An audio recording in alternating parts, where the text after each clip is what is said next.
A low tonight of 60 degrees. We're going to see some scattered thunderstorms tomorrow, and it's going to look partly cloudy for the rest of the week, but the weekend, again, rain showers. I'll have those full weather updates for you later on in the 6 o'clock report. WVTT's World News Roundup.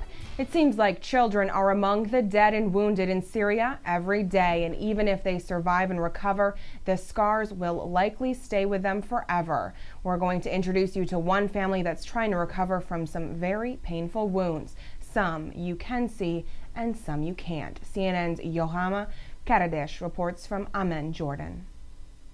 4-year-old Qamar is not the child she used to be.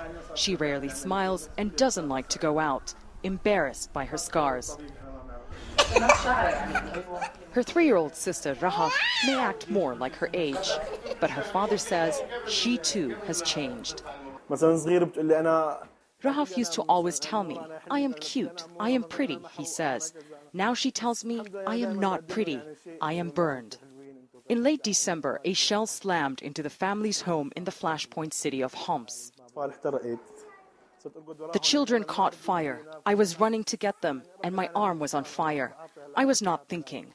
I ran through the fire 2 or 3 times without feeling a thing.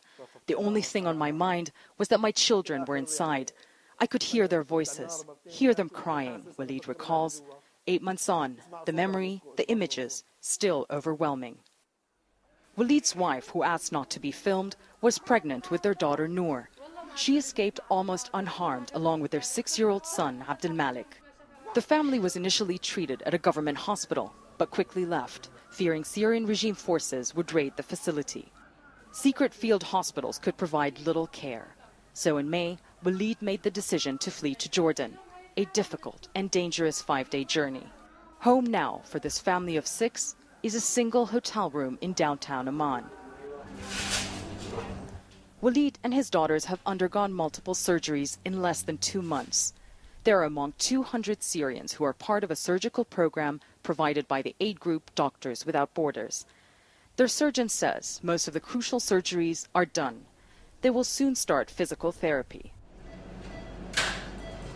Because of their young ages, it will be a few years before Rahaf and Qamar can have cosmetic surgeries for their faces. But it's the psychological scars that will be the hardest to treat. Whenever they have this ugly, disfigured face, I think they try just to isolate themselves, not to communicate with others in the normal way.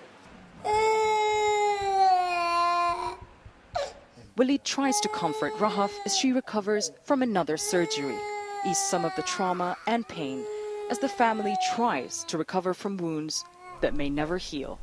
Jumana Karache, CNN, Amman. A Pennsylvania woman is charged with murdering her fiancé just hours before their wedding. John Craven reports. Inside this building on Olympic Circle in Whitehall, there are still bloodstains outside apartment 7, where police found 36-year-old Billy Brewster dying from stab wounds just hours before he was set to walk down the aisle. There was an argument, I guess. Woke the dog up, woke us up, but we didn't hear anything, and the gentleman got stabbed. Brewster's fiancée, 31-year-old Nicola Franklin, now charged with homicide. Police say 4 children were in the apartment at the time. One of them reportedly took the knife away. I just saw a bunch of police in the hallway and kind of a commotion. Why Franklin allegedly attacked her soon-to-be husband isn't clear. Court papers say Brewster was about to go out for food when an argument broke out and his fiancée stabbed him. Neighbors say the couple, who lived here less than a year, did not appear to fight often. They'd always been quiet. She was really friendly. I didn't really see him that much, but she was really nice. Shocked. They were very nice people. Any sign of trouble? Never. Very nice people. Always said hello, very polite, very friendly. It was a birthday request her family did not ignore. Alice Aho turned 104 years old on July 31st, and she told her family she wanted to climb a mountain just like she did when she was younger. Laura Rylos has the story. At first, Alice Aho's age, 104, seems to be the most special thing about her birthday this year.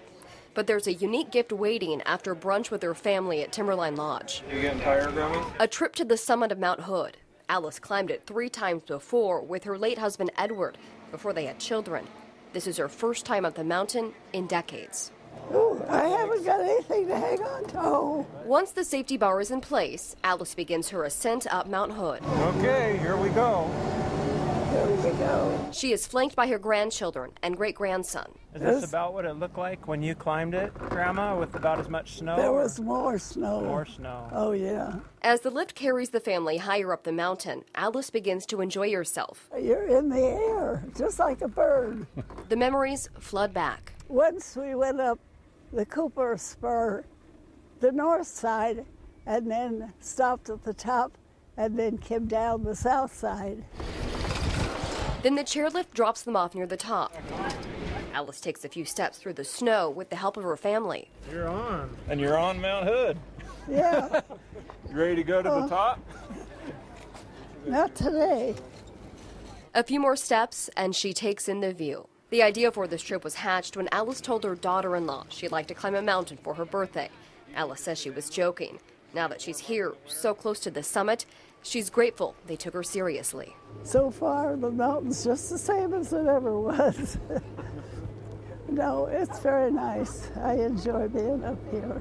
At 104 years old, Alice's adventures take a bit longer than they used to, but it appears she still has no intention of turning one down.